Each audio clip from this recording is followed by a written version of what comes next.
શ્રી ગણેશાય નમઃ. જય શ્રી કૃષ્ણ. આજે આપણે સંકટહર ચોથ શ્રાવણ વદ ચોથના દિવસે આવે જે કહેશું, વ્રતની વિધિ કહેશું, કથા કહેશું. જો વિડીયો પસંદ આવે તો ચેનલને સબસ્ક્રાઈબ કરવાનું ભૂલતા નહીં, જેથી આગળના વિડીયો મળી રહે. સંકટહર ચોથ વ્રતની વિધિ. આ વ્રત શ્રાવણ વદ ચોથના દિવસે લેવામાં આવે છે. આ વ્રત કરનારે પ્રાતઃકાળે વહેલા ઉઠી સ્નાન કરી ગણપતિ દાદાની મૂર્તિની સ્થાપના કરવી અને તેમની પૂજા કરી સ્તુતિ પ્રાર્થના કરવી. રાત્રે ભજન કીર્તન કરી પ્રાર્થના કરવી કે હે ગણપતિ દાદા, અમારા સંઘળા સંકટ નિવારી અમને સુખ શાંતિ આપજો, અમારું કલ્યાણ કરજો. કથા. ચંદ્રસેન નામે એક દયાળુ રાજા થઈ ગયો. તેની પત્નીનું નામ ચંદ્રાવલી હતું.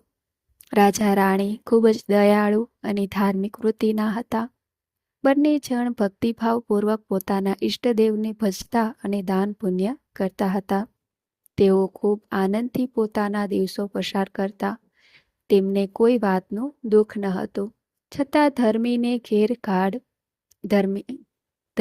ઘેર ધાડ એ કહેવત અનુસાર એમના પણ એકવાર સંકટ ઉતરી આવ્યું.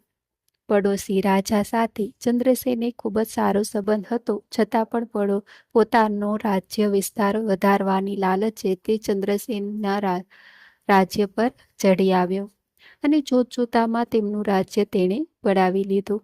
રાજા ચંદ્રસેન અને રાણી ચંદ્રાવલી આ અચાનક હુમલાથી ખૂબ જ ગભરાઈ ગયા અને પોતાનો જીવ બચાવવા મહેલમાં છુપા ભોયરામાં રસ્તેથી જંગલમાં જતા હતા. જ્યાં નસીબના પાસા અવળા પડે ત્યાં રાજમહેલમાં વસનારા રાજા રાણીએ પોતાના જંગલમાં ઝૂંપડી બાંધીને રહેવું પડે. આ બધા નસીબના ખેલ છે. ઘડીકમાં રાય તો ઘડીકમાં રંગ. રાજા રાણી ખૂબ સંતુષ્ટ અને દયાળુ હતા. આવી વિકટ પરિસ્થિતિમાં પણ તેમને આતિથ્ય, સત્કાર અને ધાર્મિક વૃત્તિ ત્યજ્યા ન હતા. તેઓ જંગલમાં ઝૂંપડી બાંધીને સુખેથી રહેવા લાગ્યા. એકવાર એમના આંગણે માર્કંડ મુનિ પધાર્યા. રાજા રાણીએ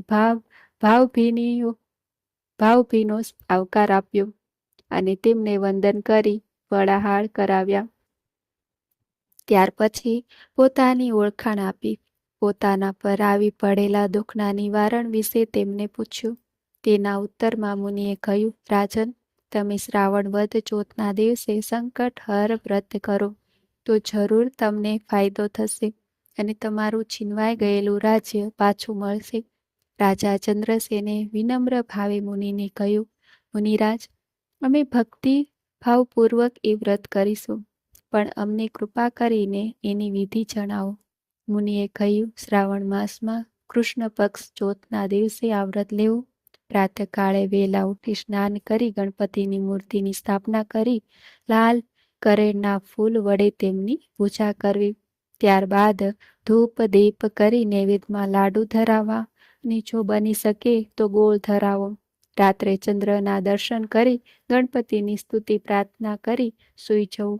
આ રીતે દર મહિને વદ ચોથના દિવસે આ વ્રત કરવામાં આવે તો કદાપી કોઈ પ્રકારનો સંકટ કે દુઃખ આવતું નથી. જો આવે તો કાયમ માટે દૂર થાય છે. ચંદ્રસેન રાજાએ અને ચંદ્રાવલી રાણીએ દર મહિનાની વદ ચોથના દિવસે સંકટહર વ્રત કરવા માંડ્યું. આથી થોડા જ વખતમાં વ્રતના પ્રતાપે અને પોતાના બાહુબળે ચંદ્રસેને પોતાનું ગયેલું રાજ્ય પાછું મેળવી લીધું. ત્યારબાદ રાજા રાણીએ ખૂબ ધામધૂમથી એ વ્રતને ઉજવણું કર્યું અને ઘણા વર્ષો સુધી સુખેથી ખાધું પીધું ને રાજ કર્યું. હે ગણપતિ દાદા, જેવા રાજા ચંદ્રસેન અને રાણી ચંદ્રાવલીને પડ્યા એવા આ વ્રત કરનારને તથા કથા વાંચનાર સાંભળનારને ફળજો અને તેમના સંઘળા સંકટ દૂર કરી સુખ શાંતિની સમૃદ્ધિ આપજો.